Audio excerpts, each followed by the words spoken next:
السلام عليكم كل متابعيني اللي بيشوفوني من كل مكان. في أول الفيديو لو أول مرة بتشوفوا القناة ما تنسوش تعملوا اشتراك وتفعلوا الجرس ولايك وشير للفيديو ده لو عجبكم. النهاردة هنعمل معاكم حاجة حلوة قوي وبحشوة مختلفة عن الحشوات العادية اللي كلنا بنعملها. تعالوا معايا على الوصفة وشوفوا معايا احنا هنعمل ايه النهاردة بالحشوة ديت.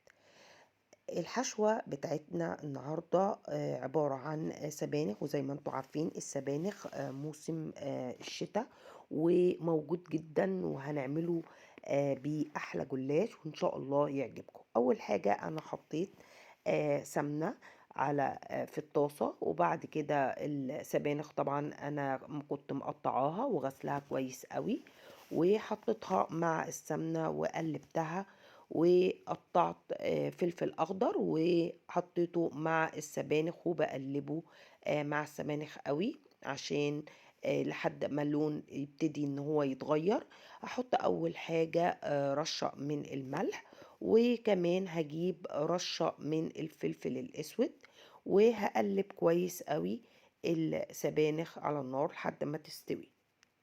هنا انا معايا لفة جلاش، اللفة الجلاش اللي معايا ديت كانت عندي والورق بتاعها كان اتكسر وما عرفتش اعمل بيه ايه، قلت اعمله بطريقة مختلفة عن الطريقة العادية بتاعتنا اللي بنفرد بيها الجلاش. قطعته طبعا شرايح. بعد ما قطعته شرايح باخده كده الورق بفركه، بخلي الورق كله بعيد عن بعضه عشان ما يكونش ملزق وانا بعمله. هجيب صينية وهدهن الصينية بالسمنة، بقطعة من السمنة كده أو زبدة، وهبتدي ان انا هجيب ورق الجلاش. طبعا انا هقسمه نصين، نص هخليه لبعد الحشوة والنص الاولاني هفرده في قلب الصينية، وهبتدي ان انا هحط الورق كده بالتساوي كده.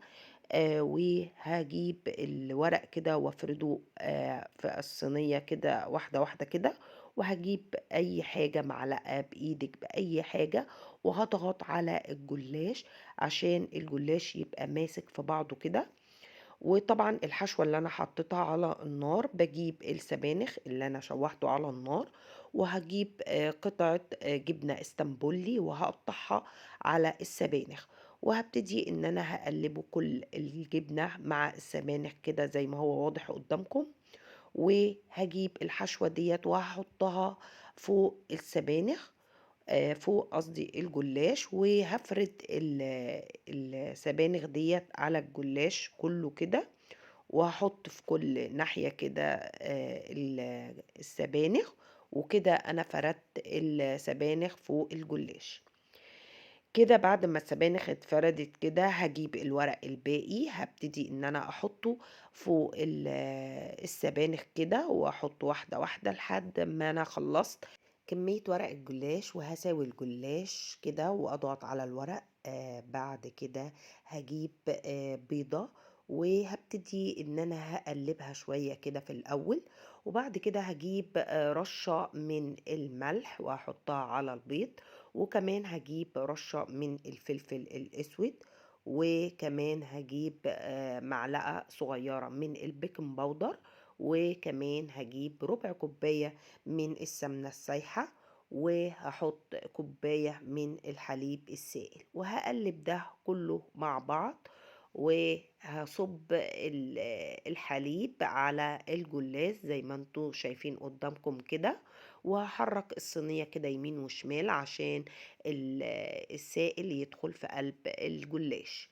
طبعا انا دخلتها الفرن وسويتها، وزي ما انتوا شايفين لونها بقى حلو قوي، بقى لونها اللون الذهبي. وهبتدي ان انا اقطع الجلاش قطع مربعات كده بطريقة حلوة قوي. اللي وصل معايا لحد هنا ما ينساش يعمل لايك واشتراك للقناة عشان يوصل لكم كل وصفاتي، والطريقة طبعا هسيبها لكم في صندوق الوصف. طبعا انا قطعت قطع من الجلاش، وزي ما انتوا شايفين الجلاش والحشوة بتاعته من السبانخ من جوه طري جدا. يا رب الفيديو يكون عجبكم، واترككم في رعاية الله، ومع السلامة.